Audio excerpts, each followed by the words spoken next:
Hi friends, welcome to Sandhya குட்டி channel. இன்னைக்கு நம்ம சந்தியா குட்டி சேனல் மூலமா ஒரு சூப்பரான டிஃப்ரெண்டான ஸ்டைல்ல நம்ம புடலங்காய வச்சு ஒரு சூப்பரான ஸ்நாக்ஸ் ரெசிபி தாங்க செய்ய போறோம். அதுக்கு பாத்தீங்கன்னா நான் இட்லி பாத்திரம்னு வச்சுக்கிட்டேங்க. தண்ணி சேர்த்துக்கிட்டேன். கிட்டத்தட்ட ஒரு 2 லிட்டர் அளவுக்கு நான் தண்ணி சேர்த்துக்கிட்டேன். தண்ணி நல்லா கொதிச்சு வருது பாருங்க. இந்த ஸ்டேஜ்ல ஒரு குட்டி குட்டி உருளைக்கிழங்கு ஒரு 3 உருளைக்கிழங்கு நான் எடுத்து வச்சிருக்கேங்க. இது கட் பண்ணி வச்சிருக்கேன். அதை இதோட நம்ம சேர்த்து விட்டுடலாம். இது எப்போ சேர்க்கணும் அப்படின்னு சொல்லிட்டு பிறகு நான் சொல்றேன். இப்ப இதுக்கு மேல இட்லி மூடி நம்ம போட்டு விட்டுக்கலாங்க. இது நல்லா வெந்து வரட்டும். செகண்ட் இட்லி பிளேட் தான் நான் வச்சிருக்கேன். இப்ப ஏற்கனவே நான் வித்தியாசமான முறையில புடலங்காயை வச்சு ஒரு சூப்பரான ரெசிபி உங்களுக்கு நான் அப்லோட் பண்ணியிருக்கேங்க. அதே போல இந்த ரெசிபியும் உங்களுக்கு டிஃப்ரெண்டான ஸ்டைல்ல தான் இருக்கும். ரொம்பவே டேஸ்டியா இருக்குங்க. இப்ப இது ரொம்ப லென்த்தா இருக்கு. இதை நம்ம கட் பண்ணிட்டு முழுமையா அப்படியே சேர்த்துக்கலாம். சின்ன சின்ன புடலங்காயே இருந்ததுன்னா நீங்க அப்படியேவும் சேர்த்துக்கலாங்க.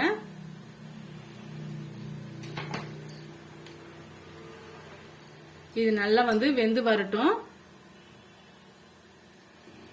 கீழே இருக்கிற நம்ம சேர்த்து இருக்கிற உருளைக்கிழங்கும் ஒரே டைம்ல வெந்து வரும். மேல இருக்கிற புடலங்காயும் நல்லா வெந்து வருங்க. இந்த புடலங்காயை வச்சு ஒரு சூப்பரான ஸ்நாக்ஸ் தான் நம்ம செய்ய போறோம். இப்ப இது மூடி போட்டு ஒரு 10 நிமிஷம் வேக வச்சு எடுத்துக்கலாம். இப்ப மூடி போட்டு விட்டுக்கலாங்க. ஹை ஃபிளேம்லயே வச்சுக்கோங்க. ஒரு 10 நிமிஷம் குக் ஆயிட்டு வரட்டும். பாருங்க, 10 நிமிஷம் ஆயிடுச்சு. இப்ப நம்ம ஓபன் பண்ணி பார்க்கலாம். பாருங்க, நம்ம சேர்த்து இருக்க புடலங்காய் நல்லா ஒரு 80% நல்லா வெந்து வந்திருக்கு பாருங்க. இப்ப இதை நம்ம எடுத்துக்கலாம். இப்ப இதை நம்ம ஒரு பிளேட்டுக்கு மாத்திக்கலாங்க.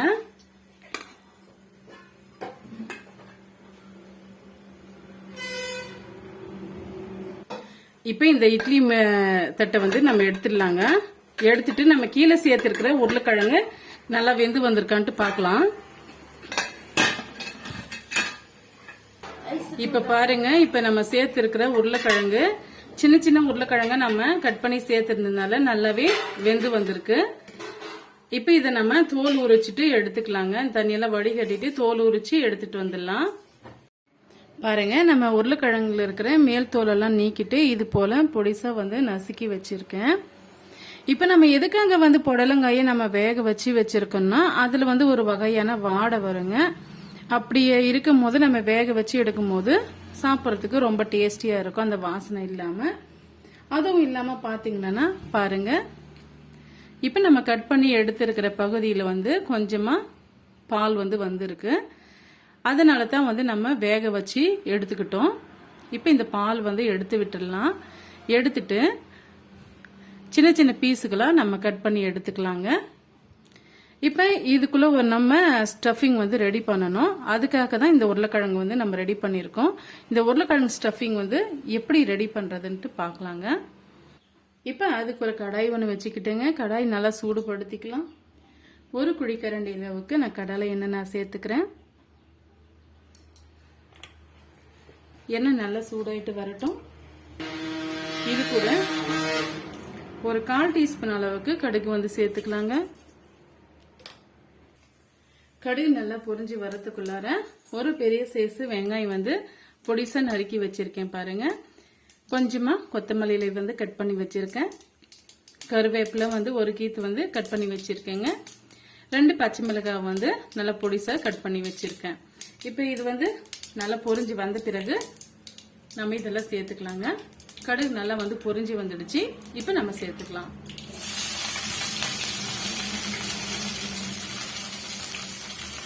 சேர்த்துட்டு இது கூடவே குடமிளகாய் இது போல பொடிசா நறுக்கி வச்சிருக்கேன். சேர்த்துக்குங்க. இது போல சேர்க்கும் போது ரொம்ப டேஸ்டியா இருக்குங்க. ஏற்கனவே நம்ம பச்சை மிளகாய் சேர்த்திருக்கோம். ஒரு 1/4 டீஸ்பூன் அளவுக்கு மிளகாய் தூள் சேர்த்துக்கலாம். ரொம்ப அதிகமா வேண்டாம். ஒரு 1/4 டீஸ்பூன் அளவுக்கு மட்டும் சேர்த்துக்குங்க. இப்போ இந்த மசாலாக்கு தேவையான அளவுக்கு நம்ம உப்பு சேர்த்துக்கலாங்க. 1/4 டீஸ்பூன் அளவுக்கு சால்ட்டு.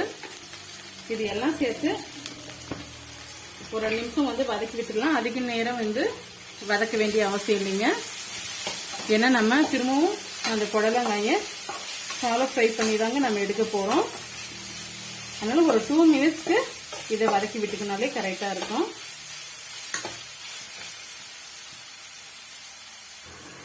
இது கூட ஒரு பிஞ்சு அளவுக்கு மஞ்சள்தூள் வந்து சேர்த்துக்கலாம், கலர்ஃபுல்லா இருக்கிறதுக்காக. ஒரு நிமிஷம் நல்லா வதக்கி விட்டுக்கிட்டு நம்ம பொடி பண்ணி வச்சிருக்க உருளைக்கிழங்கு வந்து சேர்த்துடலாங்க.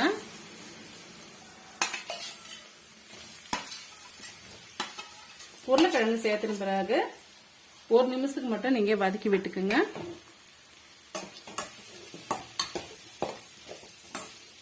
இப்ப மீடியமான ஃப்ளேம்ல வச்சுக்கோங்க.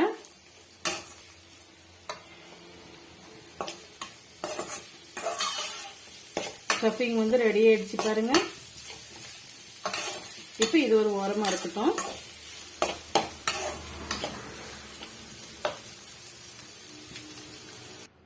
இப்ப நம்ம வேக வச்சு எடுத்து வச்சிருக்க புடலங்காய கட் பண்ணி எடுத்துக்கலாங்க.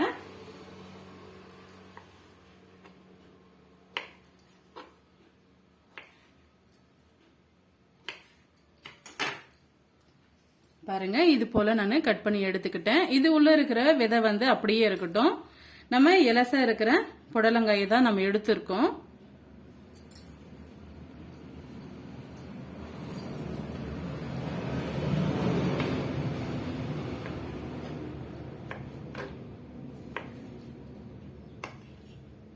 பாருங்க, எல்லா புடலங்காயும் நம்ம கட் பண்ணி எடுத்துக்கிட்டோம். இப்ப இது ஒரு பிளேட்டுக்கு நம்ம மாத்திக்கலாம். பாருங்க, இப்போ வந்து நம்ம ஸ்டஃபிங்க எடுத்து வச்சுக்கலாம். ஒரு ஸ்பூன்ல வந்து எடுத்துக்கோங்க. எடுத்துட்டு இந்த ஸ்டஃபிங்க நல்லா வந்து ஃபில் பண்ணி விட்டுருங்க.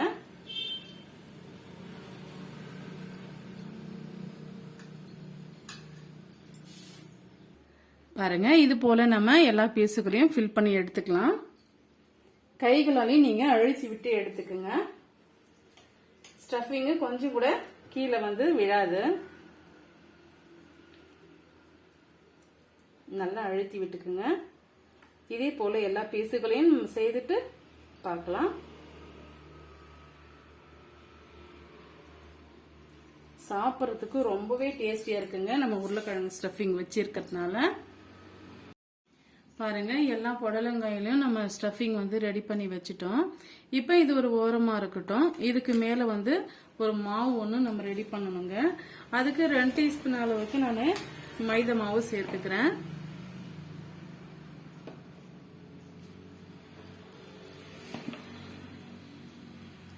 ரெண்டு டீஸ்பூன் அளவுக்கு மைதா மாவு சேர்த்தாச்சுங்க. எந்த அளவுக்கு மைதா மாவு எடுத்துக்கிட்டீங்களோ அதே அளவுக்கு நம்ம கடலை மாவு எடுத்துக்கலாங்க. அதுவுமே வந்து நான் 2 டீஸ்பூன் அளவுக்கு சேர்த்துக்கிறேன். நீங்க பஜ்ஜி மாவு பதத்தை மாதிரி நீங்க கரைச்சி எடுத்துக்கோங்க. அப்படி இல்லைன்னா லைட்டா வந்து மாவு எடுத்துக்கோங்க. இது கூடவே 1 டீஸ்பூன் அளவுக்கு கார்ன்ஃபிளவர் மாவு வந்து சேர்த்துக்கலாங்க.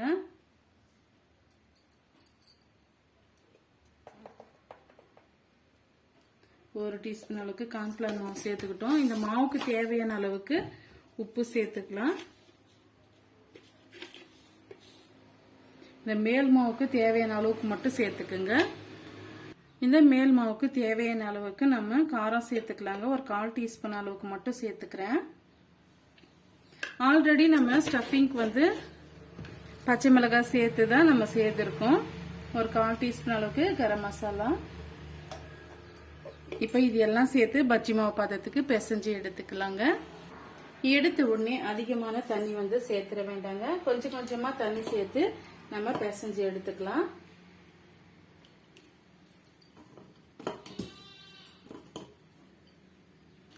பாருங்க, இந்த பக்குவத்துக்கு நம்ம கரைச்சி எடுத்துக்கிட்டோம். கொஞ்சம் கூட கட்டிகள் இல்லாம கரைச்சி எடுத்துக்கோங்க. இந்த மேல் மாவுக்கு தேவையான அளவுக்கு உப்பு காரம் கரெக்டா இருக்கான்னு செக் பண்ணி பார்த்துக்குங்க. நான் சேர்த்து இருக்கிற உப்பு காரம் வந்து கரெக்டா இருக்கு. இப்ப இது ஒரு ஓரமா இருக்கட்டும். இப்ப நம்ம எப்படி வந்து ஃப்ரை பண்ணி எடுக்கிறதுன்ட்டு பார்க்கலாங்க. அதுக்கு ஒரு தோசை தவா ஒன்று வச்சுக்கோங்க. மீடியமான ஃப்ளேம்ல வச்சுக்கோங்க. இப்போ நம்ம ஃப்ரை பண்ணி எடுக்கிறதுக்காக 2 டீஸ்பூன் அளவுக்கு ஆயில் வந்து சேர்த்துக்கலாம். நான் கடலை எண்ணெய் தான் நான் சேர்த்துக்கிறேன். எண்ணெய் நல்லா சூடாயிட்டு வரட்டும். எல்லா சைடும் வந்து இது போல ஸ்ப்ரெட் பண்ணி விட்டுக்கோங்க.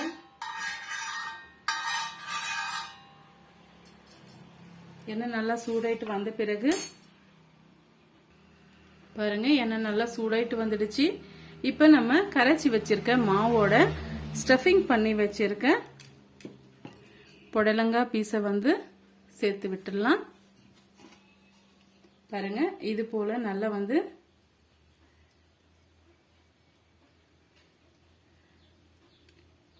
பாருங்க, அதனால தான் இந்த அளவுக்கு நம்ம மாவு வந்து பிசைஞ்சு எடுக்கணும்னு சொன்னது. இப்ப கரெக்டான அளவுக்கு ஒட்டி வந்திருக்கு பாருங்க.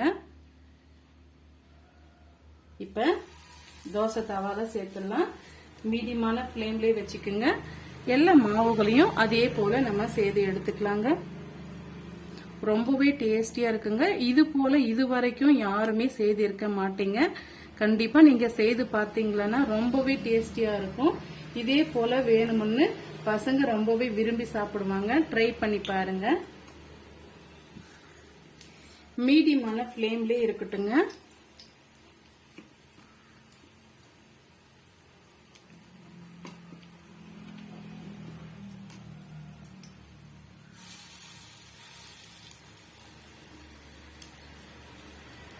பாருங்க, இப்போ வந்து நம்ம திருப்பி விட்டுக்கலாம்.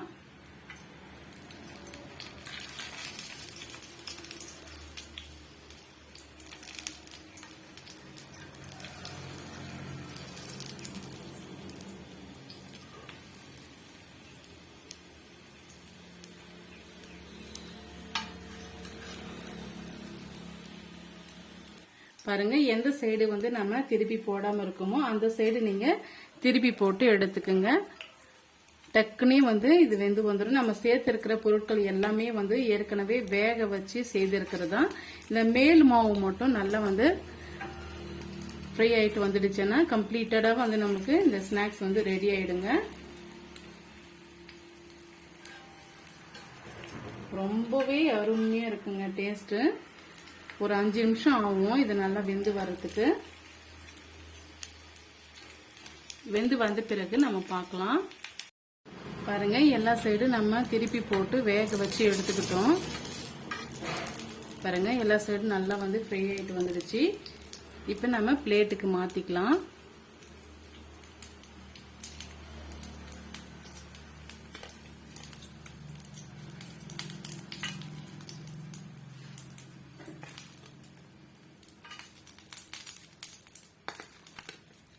ரொம்ப சூப்பராக வந்து ரெடி ஆயிடுச்சுங்க. இப்போ நெக்ஸ்ட் பேட்ச் போட்டுட்டு நான் காமிக்கிறேன். பாருங்க, புடலங்காயை வச்சு ஒரு சூப்பரான ஸ்நாக்ஸ் ரெசிபி நம்ம செய்து முடிச்சிட்டுங்க. டிஃப்ரெண்டான ஸ்டைல்ல ரொம்பவே அதிகமான டேஸ்ட் தரும் இந்த புடலங்காய் ஸ்நாக்ஸ் ரெசிபி. உங்களுக்கு பிடிக்கும்னு நினைக்கிறேன். இப்போ இதை நீங்க அப்படியே எடுத்து சாப்பிட்றதுக்கு ரொம்பவே டேஸ்டியா இருக்குங்க. ஏன்னா நம்ம உருளைக்கிழங்கு ஸ்டஃபிங் வச்சு இருக்கிறதுனால இன்னுமே அதிகமான கூடுதலான டேஸ்ட் வேணும்னு நினைச்சீங்களா நீங்க டொமேட்டோ சாஸோட நீங்க சர்வ் பண்ணி கூட நீங்க எடுத்துக்கலாங்க. ரொம்பவே டேஸ்டியா இருக்கும். இப்போ இதை நான் ஒரு பீஸை வந்து நான் கட் பண்ணி காமிக்கிற பாருங்க. எந்த அளவுக்கு வந்து நமக்கு ஸ்நாக்ஸ் ரெடி ஆயிட்டு வந்திருக்குன்ட்டு உங்களுக்கே தெரியும். பாருங்க, நான் வந்து கட் பண்ணி காமிச்சிருக்கேன் எவ்வளவு சூப்பரா வந்திருக்குன்ட்டு. இதுக்கு மேல வந்து நம்ம டொமேட்டோஸ் கெச்சப் வந்து நம்ம சேர்த்துக்கலாம். ரொம்பவே பசங்க ரொம்ப விரும்பி சாப்பிடுவாங்க. ரொம்பவே டேஸ்டியான உங்களுக்கு பிடிச்சிருந்தா மறக்காம சந்தியாக்குட்டி சேனலுக்கு சப்ஸ்கிரைப் பண்ணுங்க. ரொம்ப பிடிச்சிருந்தா ஃப்ரெண்ட்ஸ் அண்ட் ஃபேமிலியோட நிறைய ஷேர் பண்ணுங்க. தேங்க்யூ ஃபார் வாட்சிங். Bye bye.